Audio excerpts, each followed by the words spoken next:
千里之行，始于足下。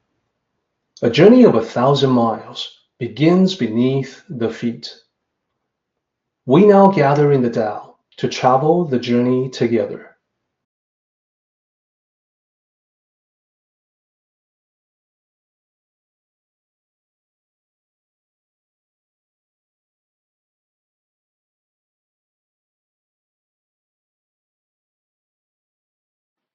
Welcome to Tao Talks with Derek Lin, where we delve deeply into the Tao Te Ching by Lao Tzu. Now, here we are, Tao Te Ching, chapter 50. Time for us to get into chapter 50. Here's what I would say about this chapter.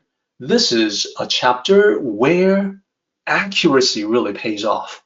This is a chapter where knowing what the original really says pays off, because there have been quite a few attempts to translate this particular chapter that end up with erroneous understanding in the first part of it, and that makes the last part, the second part of it, not make a whole lot of sense. So you're going to see, I'll explain how that works when we delve into the chapter line by line. I want to share with everyone that every chapter in the Tao Te Ching has a name. You probably have not seen this before. I've mentioned this a few times. In this particular chapter, 生死章, chapter 50 is known as the chapter of life and death.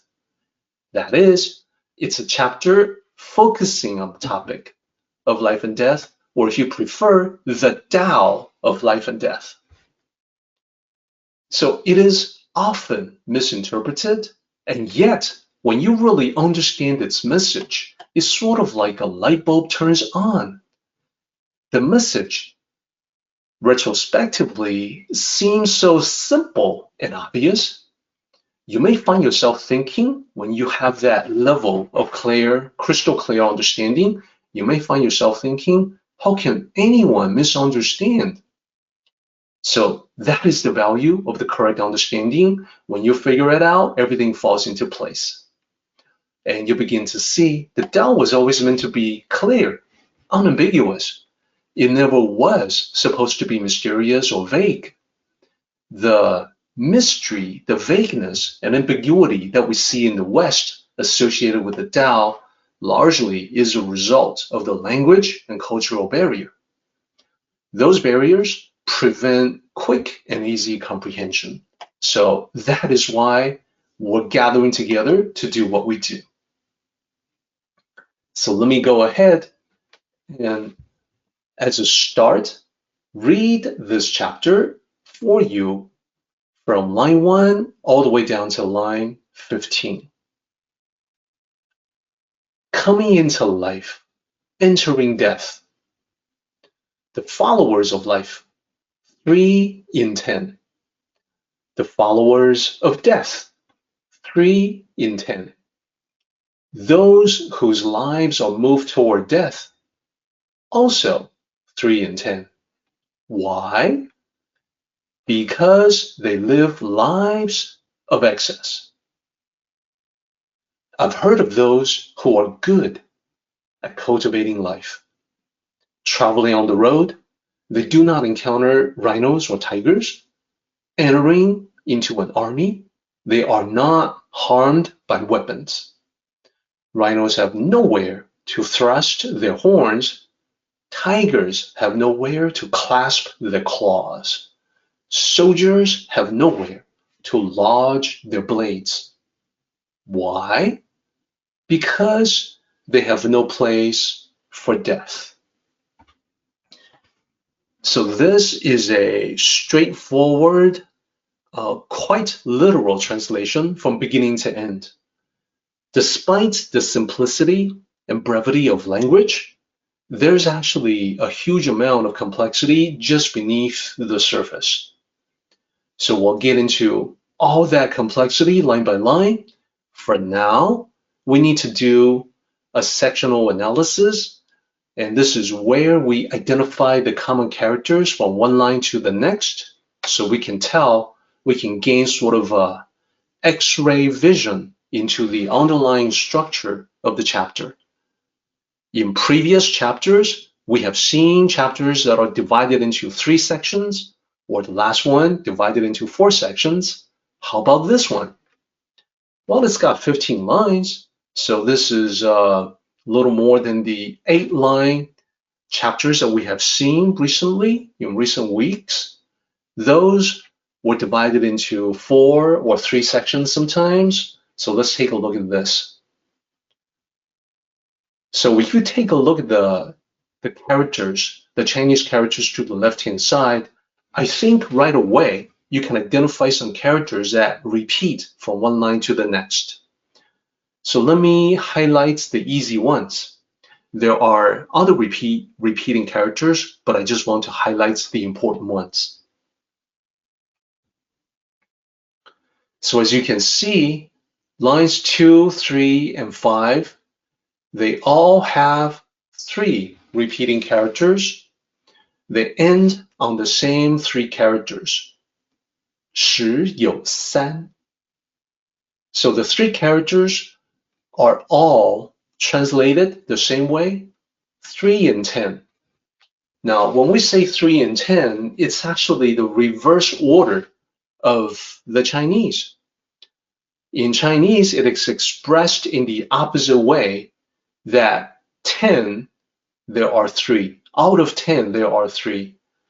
And the prepositional out of is implied rather than explicitly expressed. So the 3 characters literally are 10 as the first one, and the second one, there are or there is, and then 3 is the last character there. You can tell that is the character for 3 because it's a character literally with 3 lines. So we'll talk more about the characters momentarily, but for now though, I just want to note the repetition, and then I also want to note that you can tell in lines 2 and 3, you've got the second and third characters repeating between 2 and 3. Hopefully you pick that up as well. So we can tell just by looking at the translation, we can see that this is talking about followers of life, followers of death, those whose lives are moved toward death. So all 3 categories are 3 and 10. 十有三. Then the question is asked, why? Then answer, because they live lives of excess. So that's it. This is one thought. This is about the categorization of the people who live lives of excess. Therefore, it's easy to see that we need to put a line between 7 and 8. And this is because from line 8 onward, it's talking about something different. Not the people who live lives of excess, but the people who are good at cultivating life. And you can take a look at 7 and 8, and you can figure out that, well, this implies those who are good at cultivating life do not live lives of excess in any way.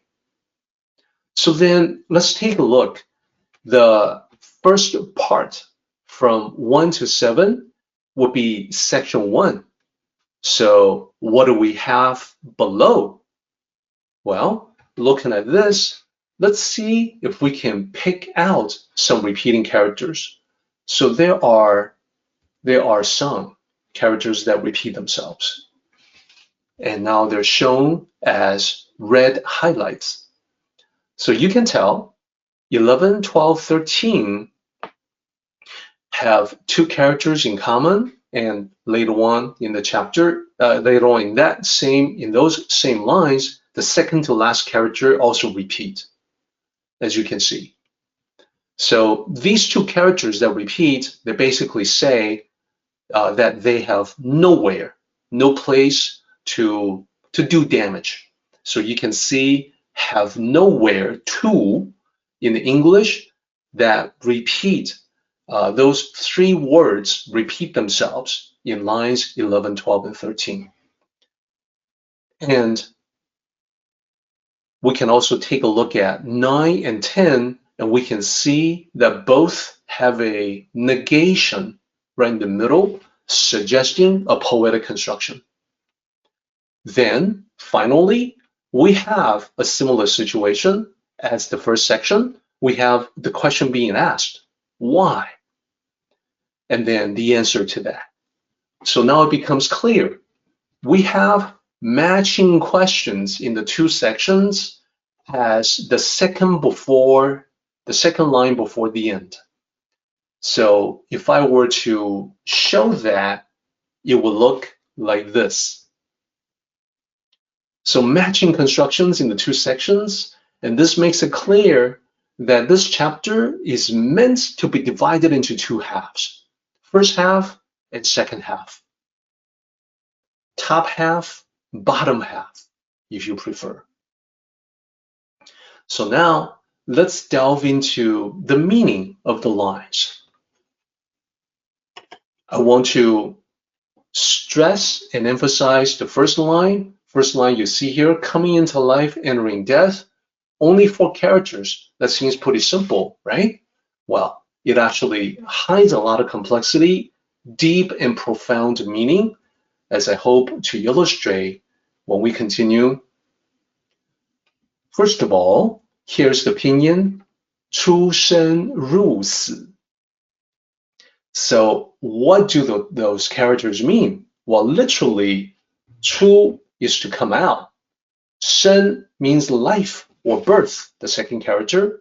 入 is to go into, to enter into. And then 死, the last character, means death. So the meaning is that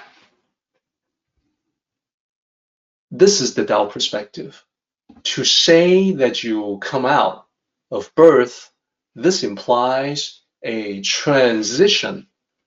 To come into life is a transition from the spiritual realm or the Tao to the material world. This also implies that you are more than your physical body. When you manifest into this physical existence, you have come from the Tao. Coming into this world, coming into this life, it's a transition. Then, when you're done with this lifetime, you get the second part, entering into death. To enter or go into death means a transition from the material back to the spiritual. And this is the return trip. So if you take these two together, coming from the Tao to the world, going from the world back to the Tao, this forms the great circle of life and death. So the focus, while we are here, while you and I are here talking about this, our focus is what happens while we are around, while we are alive in this world. Question is, how do we use this gift, the gift of life? How do we use this opportunity called life? What is the purpose? So this becomes more important later on. This is the central focus in the Tao of life and death. So we need to talk about this more when we get to the very end. For now, just keep this in mind. Coming out into the material world, going back into death. And let me also add that when we come from the Tao to the material world, the Tao, the spiritual realm, is the natural home of all spiritual entities, and that includes you and me. So our natural home is not the physical plane, is not the material world, it is the Tao. When we finally make the return trip, it is to go home. So death means going home. not something to grieve, not something to fear, but a transition that is not so different from the original transition that brought you here in the first place. So quite a bit more to say about that, but this is the most important beginning for this particular chapter. I'm going to pause here because from line 2 onward, we're going to be getting into the followers of light, the followers of death, etc. Those will merit a lot of discussion. So it would be a good idea for us to go ahead and take that mid-meeting break. So I want to start with this character. The third character that you see in the Chinese characters, it's repeated in lines 2 and 3. So this is the character for Tu. So pinyin is rather easy, and I have seen this character mistranslated as minister or partner, which is wild because that's not even close to the actual meaning. The meaning is disciple or follower. It can also be apprentice or student. So disciple, follower, apprentice, students, that's the range of meaning that you have there. It can never be anything close to minister or partner. Now, when we put disciple or follower or apprentice or students together with life, it seems like we're talking about a good thing. To be a follower of life. It's something that you might hear people say, yeah, I'm a follower of life. I'm a disciple of life. I'm an apprentice of life. I'm a student of life. What does that mean? People may say, is that like a light worker? A light worker is an expression that's become popular in recent years about, one of the good guys, spiritually speaking. Well, it's actually not that. A disciple or a follower of life will be very far away from what the meaning of light worker is assumed to be. And sometimes we say student of life in English to describe a lifelong learner or someone who has a spiritual outlook. Just imagine someone describing himself as a student of life. I am a student of life, and that's usually an attempt to come across sounding really good to other people. So it may be rather egocentric, but it's a positive connotation, like I learn from life. I'm a student of life, or I learn from life because I'm a spiritual person. That type of thing. Again, that's exactly not what followers of life means. And I find that generally speaking, there's very poor understanding of what followers of life actually means in the original, at least in the West. So now let me share with you what that really is. 生之徒, followers of life. To be a disciple or follower of life may sound like a positive thing, but it's not.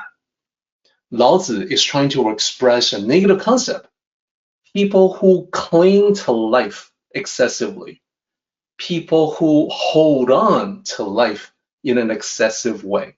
That's the follower of life. Wow. Okay.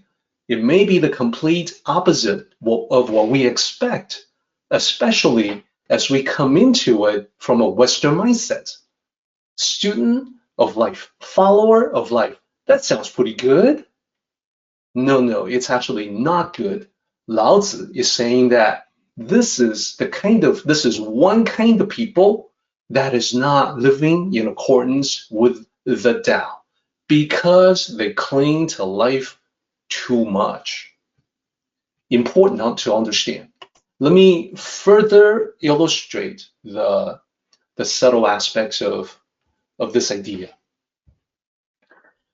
In this context, a follower of life is a depiction of a fearful mentality, fearing everything, fearing the possibility that things can go wrong, worried, anxious about the possibility that things can go wrong, and therefore not even making an attempt. Just want to hold on to a safe existence, hold on to the security of life. So this is someone who values safety above all, which on its own may not sound like a bad thing, but remember, this is excessive, this is too much. Therefore, this is someone who never takes chances with anything. When that happens though, and let me just be the first to admit, we all have elements of this in ourselves. There have been times when we don't want to take a chance and we miss out. So, 生之徒, the followers of life, are those who miss out on much of what the world has to offer. If you never try anything, you will never experience anything new. So, now people who belong to this category, they may wish for better things in life. They may wish for a life that has more interest, more fun, more adventure. But because they are risk averse, they never actually put themselves out there. They never actually try for anything. So this excessive fearful mentality sacrifices the fun, the adventure, the excitement, the discovery, the learning opportunities that can occur when you do take at least a calculated risk. Take a chance on something. This is the advice that I heard as a teenager.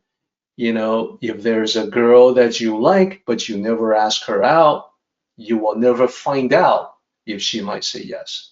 It's that kind of idea.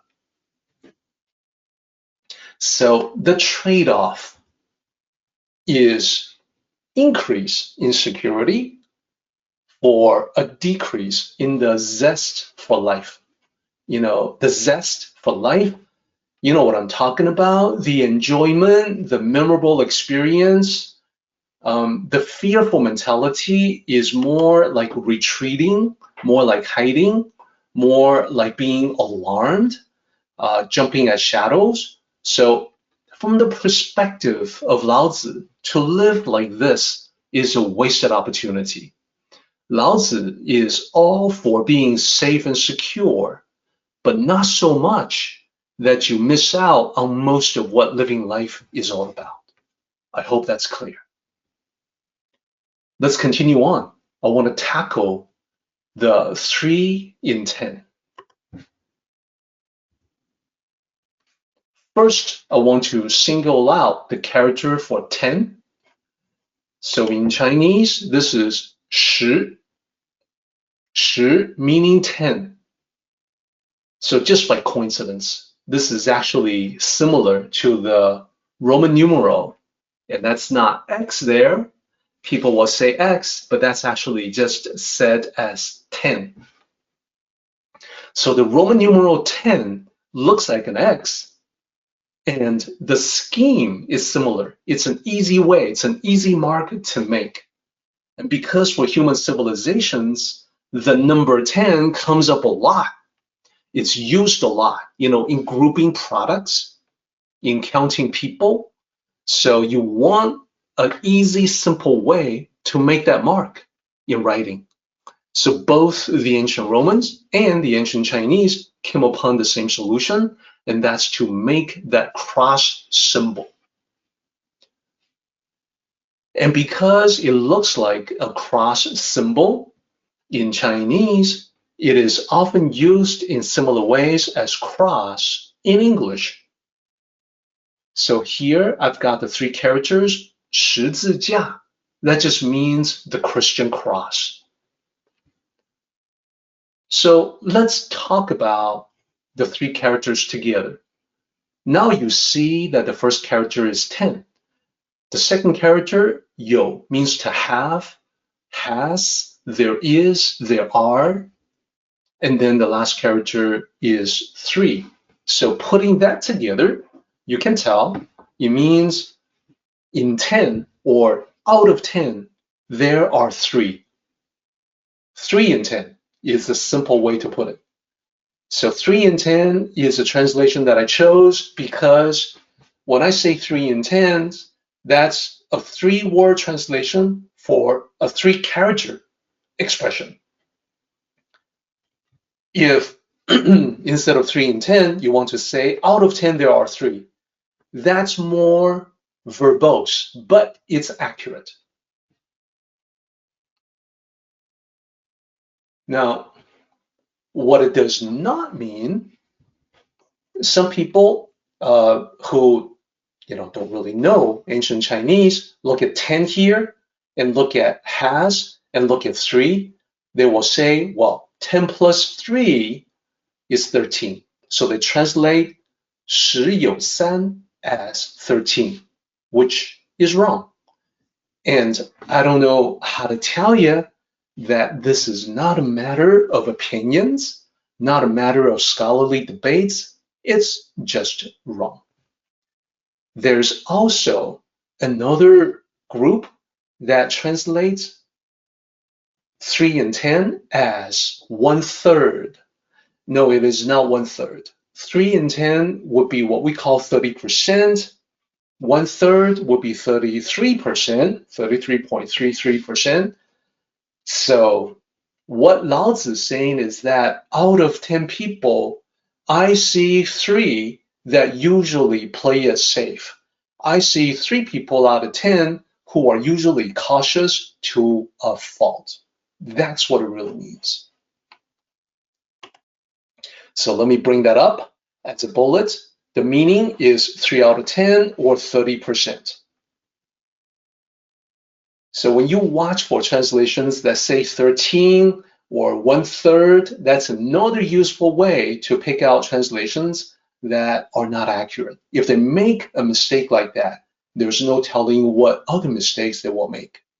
There are even popular translations where the translator looks at this chapter and very obviously has no idea what it's talking about, and therefore decides to translate without any reference to 3 or 10 or any combination thereof. That's just completely skipped. Hard to believe, but it's out there. Now, let's talk about the opposite of the followers of life, the followers of death. So, 死之徒, the Chinese, you've got 3 characters. You've got the first character meaning death. You've got the second character that means the apostrophe S. And then you've got the last character that means disciple, follower, students, apprentice, etc. So, question to everybody, who might be a follower of death? Would that be like a terrorist? What do you think?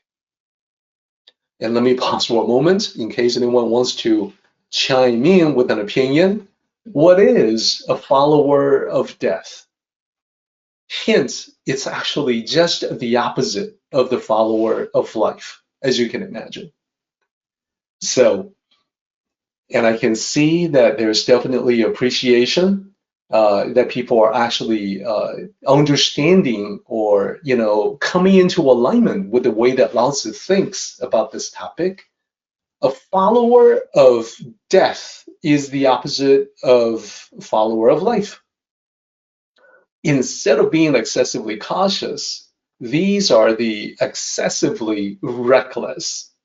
So one possibility is people who throw caution to the winds and do dangerous drugs to alter their consciousness, their state of mind, and that can cause addiction, problems with health, etc. Definitely, that qualifies. And mountain climbers, well, I would say like the free climbers who use no tools other than the strength of their fingers, they are definitely taking excessive risks. And there are world famous free climbers like that who have fallen to their deaths. So you can get into mountain climbing while remaining quite safe by using the right techniques, the right tools, and planning your route up the side of a mountain in advance. But you can also approach as a reckless mountain climber, not paying attention to the weather forecast, not picking and choosing your routes carefully to maximize your chance, and then doing the ascent in sloppy fashion, not watching your next step, where you plant your feet, etc., then you can be quite the follower of death as you climb that mountain. So excessively cautious to now excessively reckless. Followers of death seeks thrills instead of security. Followers of death take chances, throw caution to the wind, risk everything, etc. I do want to make it clear that I'm not talking about extreme sports fans or practitioners. It's not really about that. This is really more about the approach to life. So even those who are not actively seeking thrills or doing extreme sports can fall into this category. It's the general personality type of damn the torpedoes, full speed ahead. I don't care. These are the people who are headstrong, aggressive, impatient.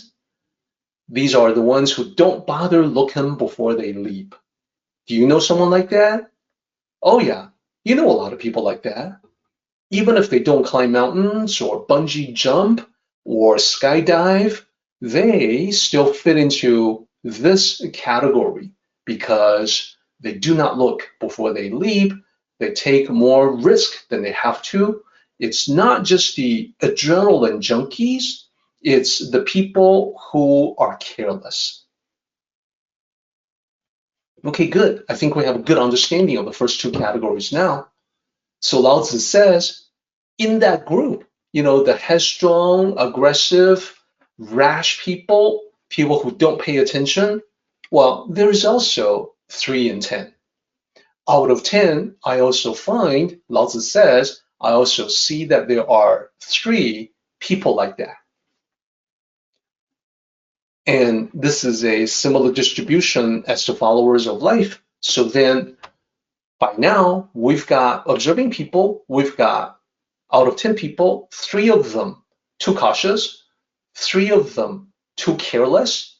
So that's 6 people already, 6% of the general population.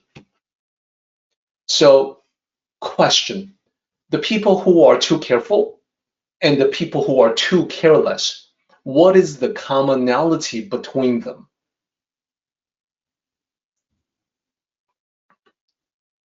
The lack of moderation. These are the 2 camps that are lacking balance. The Tao does not advocate that you emphasize security at the expense of everything else, nor does it encourage you to go full speed ahead. Instead, the Tao will be an advocate for the path of moderation, which is not too careless, but also not too careful. That so careful that you stop yourself from doing anything. That's the first possible pitfall. It's good to be careful, but you can definitely be too careful. You keep holding yourself back, you end up doing nothing. You get no results because you're so hesitant. You are so afraid to even start. So that's the lack of moderation on that front. So how about the other way? You can probably guess. It's good to move forward, but you can definitely be too careless, too rash. You end up stumbling. You end up making mistakes, not watching where you're going. You may trip over yourself. You may run into an obstacle. So you don't want to be so careful that you keep holding yourself back, but you also don't want to move forward so carelessly that you fall. I think that makes sense. That's just sort of a common sense kind of thing. The Tao is about moderation. Now, let's talk about the third category. So this is no longer a disciple or student or follower of anything. This is described as those whose lives are moved toward death. It starts with 生, life, and then 死, death. Starting from life, moving toward death. What does that mean? What is that trying to say? If it's not a follower of life and death, what other possibility is there? So the third category describes people who come into this life intending to live it up. They really want to get the full enjoyment out of life. But as a result of living it up excessively, they move toward death. Move toward death as a consequence, as an unintended consequence. So it's not about being too cautious. It's not about being too careless. Rather, it's about being too overindulgent, excessively overindulgent. Living life so much that you burn out. So here again, excess is the repeating theme. Too much of a good thing that can be detrimental. Detrimental how? Well, too much of a good thing can numb or dull the senses. You end up not losing your ability to really experience life completely because you keep stimulating your senses with endless sensory overload, and therefore do damage to yourself. It's quite detrimental to yourself. And then the other part of it is that you can negatively impact your health. You can stuff yourself at the buffet table and be uncomfortable all afternoon as you try to digest. Now, this can be carried so far that you keep negatively impacting your health that it can hasten your death. In other words, suppose overindulgence results in all kinds of issues like obesity, like digestive problems, that can lead to other complications, other issues, up to and including a heart attack. We've certainly seen that. Our civilization is one of prosperity and abundance, at least in some parts of the world. So we see this pattern all the time. Too much of a good thing leading to overindulgence, overindulgence leading to damage to one's health. And it's important to remember that Lao Tzu, when he wrote these chapters, he dealt with royalty, nobility, as well as common people. So he saw poverty, he also could see waste, extravagance, excessive luxuries leading to bad situations. Okay, so what about this category? This category is the excessive enjoyment. Lao Tzu says, also 3 in 10. Similar to previous categories, Lao Tzu observes 3 out of 10 fit into this category. This gives us 30% plus 30% plus 30% so far. That equals 90%. That's the majority, the vast majority of people out there, with 10% remaining. So if we're talking about 3 out of 10 in category 1, 3 out of 10 in category 2, and also 3 out of 10 in the third category, then we've got one person left, 1 out of 10.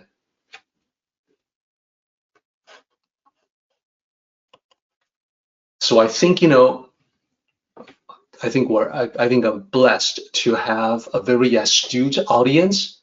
I think you guys can guess that the fourth category would be someone who lives in accordance with the Tao, a Tao cultivator. Whereas categories 1, 2, and 3 would be the ones that live contrary to the Tao. And those who live in accordance with the Tao cultivators, are relatively rare, 1 person out of 10.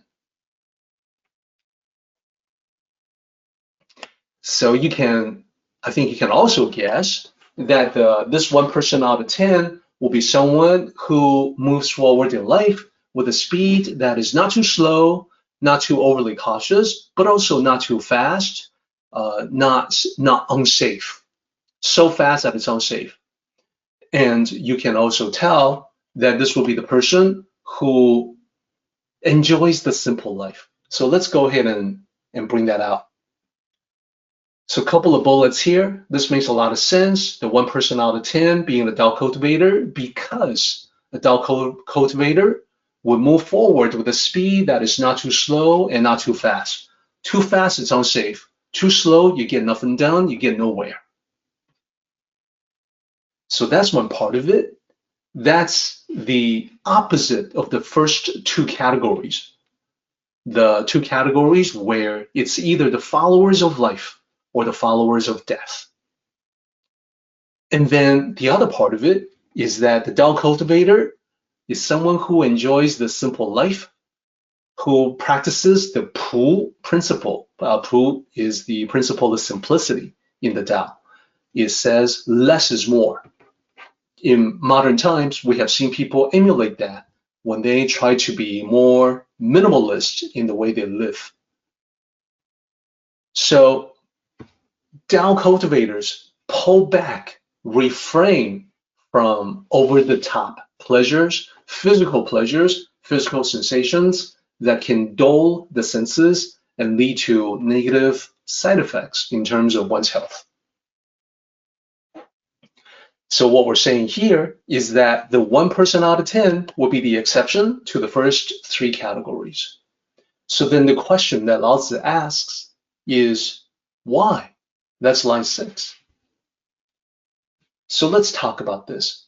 The 3 characters that you see in line 6, this is the ancient style of asking why.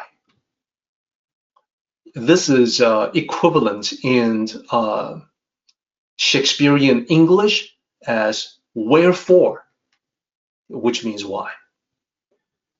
Literally, the 3 characters say for what cause or for what reason. In modern Mandarin, one would simply say 为什么, which is for what. So different ways of asking the same question. Why? What is the cause? What are the reasons? So this particular question specifically refers to categories 1, 2, and 3. So why is it that most people are in them? 9 out of 10, that's quite a bit. That's the vast majority. Let's go ahead and specify them. The 3 categories: followers of life, those who are averse to risk, shy away from everything. A fear-based mentality. Followers of death, a complete lack of fear, too much rashness, acting risky and self-destructive ways, leading to dangerous pursuits unnecessarily. Number 3, those whose lives move toward death, and this will be the ones who live fast and burn out, want to get the most out of life. So let me go to line 7. Line 6 is the question. Line 7 is the answer. Why? And then because of so and so. So let's focus on that. Let's talk about that for just a moment.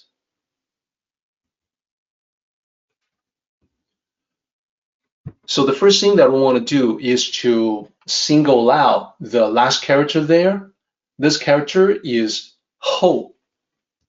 后, Pinyin looks like H-O-U, like this, but the sound is like H-O, like now that we're in the holiday season, it's the ho, ho, ho, Merry Christmas. That ho, it sounds just like that.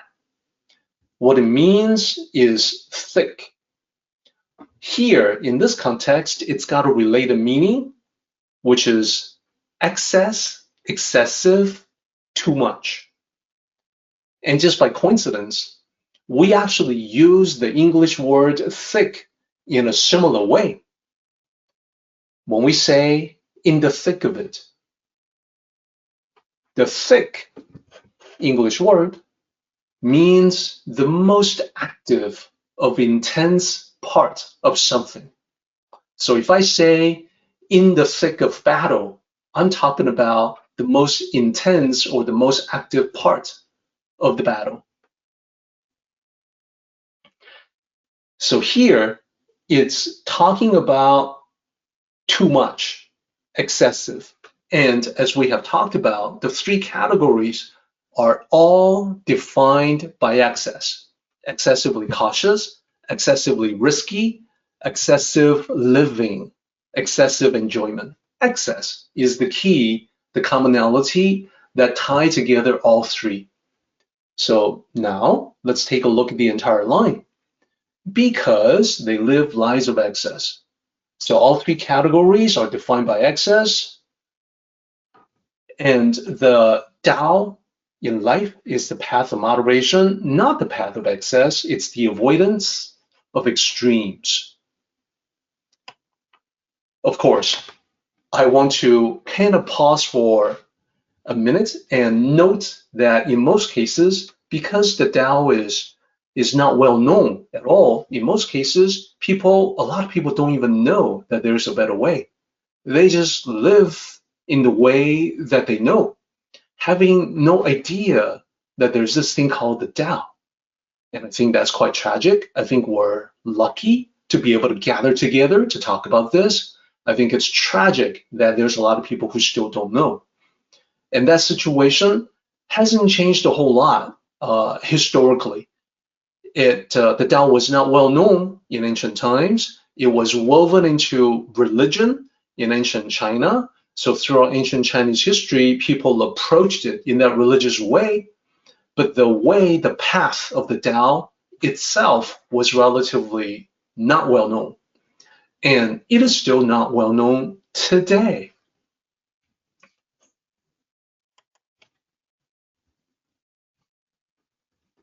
So, conclusion, in the opinion of Lao Tzu, 9 people out of 10 are not living the Tao.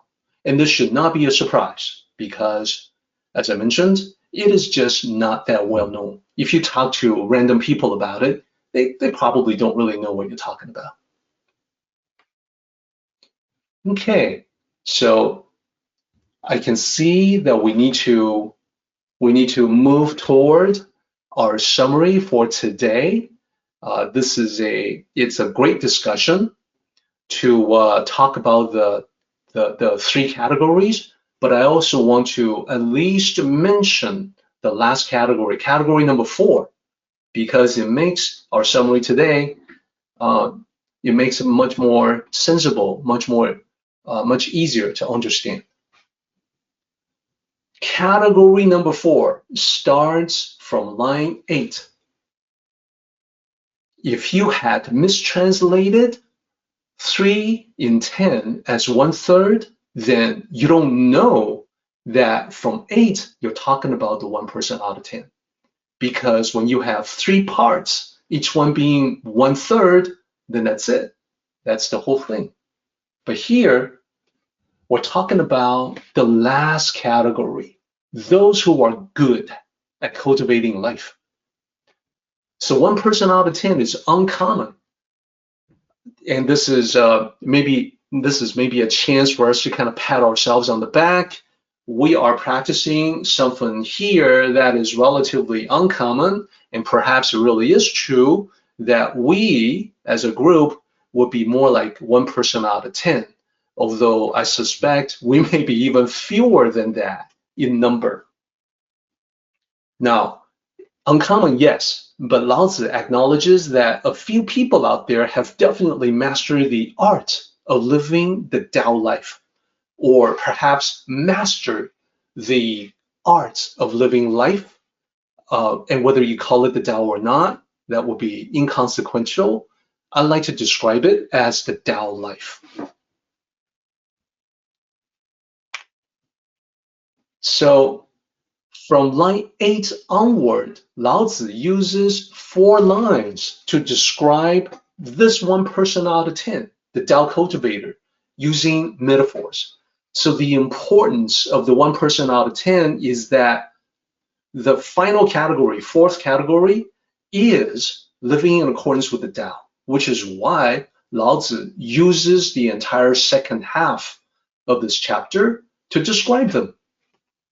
Now, keep this in mind. This will make a lot more sense when we talk about the details next time.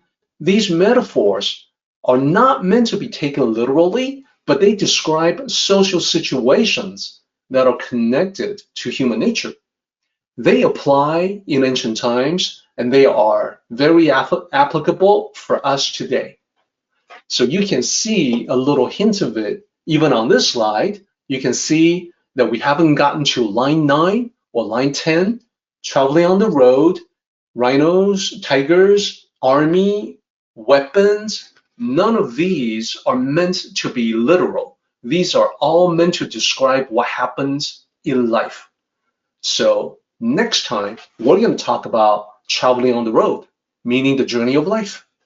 And we'll talk about the symbology of rhinos and tigers. Same with army and weapons. For now, we have enough to talk about the summary for our time together today. How to apply this chapter of the Tao Te Ching, specifically, what are the takeaways for 50, for Tao Te Ching 50? And remember, this is the chapter that is about life and death. Literally, it is called the life and death chapter. So here is my request to you, and that is to do some soul searching. I want you to emulate Laozi by observing others and yourself. It's a request, it's a challenge, plus I would like you to do something even more sophisticated in probing deeper into your own nature to recognize that in the 4 categories, I've got the Chinese up here, these are the followers of life, followers of death, etc. I want you to recognize that there are components in your personality that can be categorized in one of these 4 ways. There is a Tao cultivator in you. There is a part of you as well that can overindulge. And there's a follower of life, a follower of death in you. So let's take a look at those. In yourself and in the people around you, who are the followers of life? The people who shy away, the people who are not living life to the fullest. The wallflowers, the shrinking violets. Remember, followers of life is not a praise, not praiseworthy to be so cautious that you end up not really living life. I want everyone to get that. And then category number 2, followers of death. People who take too much risk, unnecessary risks. There are times when we do that, but I want to invite you to look around at the people around you. Who are the people that are risk averse? That would be the first category. Who are the people who take too many risks? That would be the second category. Which of these 2 would be the most dominant in your thinking, in your approach to life? You may be a mixture of the 2. In what proportion? So this is my request for you to do some soul searching. And then category number 3, those whose lives are moved toward death. Too much of a good thing results in negativity. Enjoying the good things in life so much that you dull your senses, you reduce your appetites, you experience this loss in your zest for living. All of these are very negative consequences. So how much of that is in you? Do you consider yourself bon vivant, connoisseur sometimes? If so, there's a component of category number 3 in your thinking. Lastly, those who are good at cultivating life. So this, everybody, is the ideal and aspiration. This means, as we will see next time, that you're going to be free to live your life and enjoy this life without having to worry about dangers, without worrying about things that are unsafe, that it is the ideal way to live, to walk the path of the Tao. Our meeting has come to an end, but the journey continues on. Let us travel safely. Until next time, may the Tao fill you with peace and happiness.